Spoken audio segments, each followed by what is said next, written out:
Joining us now is Michael O'Hanlon, Senior Fellow and Director of Research and Foreign Policy at the Brookings Institute. Michael, I just want to ask you right off the bat, thousands of American troops are deploying to the Middle East. How serious is the situation over there right now in the wake of Soleimani's death? It's fairly serious, John, although I don't necessarily think that Iran is going to be looking for all-out war. I think they'll feel the need to retaliate in some way that's a little different from what they've been doing already, which, as you know, has already been fairly violent, especially in Iraq. But I think that they're going to be constrained, recognizing that they don't really want to invite direct American military strikes on their own homeland, and that as much as that might hurt us, it could hurt them and would hurt them even more. So I expect targeted attacks on American diplomats and/or military commanders. I think their security should definitely be on heightened vigilance, as I'm sure it is. I might anticipate some more attacks on oil facilities. That's the kind of thing I would expect. And so therefore, I believe most of these additional U.S. troops are probably defensive, trying to create the capacity to protect certain sites and facilities in the region. Michael, the question on everybody's mind is, are we going to a war with Iran, or are we just entering a new phase of an ongoing war?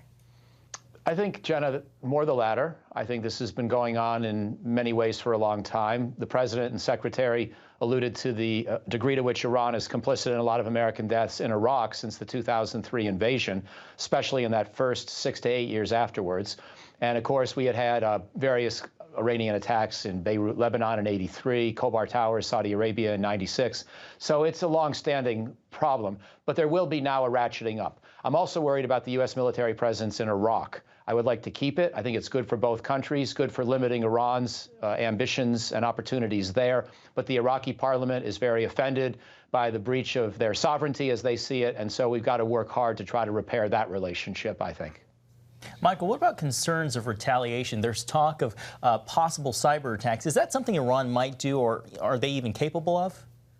Yes, they are capable. They've, for example, conducted cyber attacks against Saudi Arabia in the past, and I have no doubt they could do some damage against us. Again, that's a domain where we're stronger than they are, but if they can maintain some degree of deniability, or if we decide to just sort of absorb it, deciding that that kind of a retaliation is better, than most of the plausible alternatives, then it may be something they would consider, and frankly, it may be one of the least bad options, depending on exactly what happens. They're going to do something. We could always do more in response. So the question is, can the two sides find a way to sort of show their resoluteness, but also ratchet this down? And that's going to be the big question in the weeks and months to come. Michael, just a few seconds left, but what does this all mean for Iraq? Well, the main thing it means for Iraq, the Iraqis have to decide, do they really want to deal with their own internal problems and Iran on their own, which would be the kind of thing that would happen if they kick us out? Or do they want to try to lick their pride a little bit, realize that their sovereignty has in some sense been partially infringed upon, but in the interest of self-defense, and therefore something they should, forgive us for or work through with us so we can maintain this partnership? I hope they choose the latter.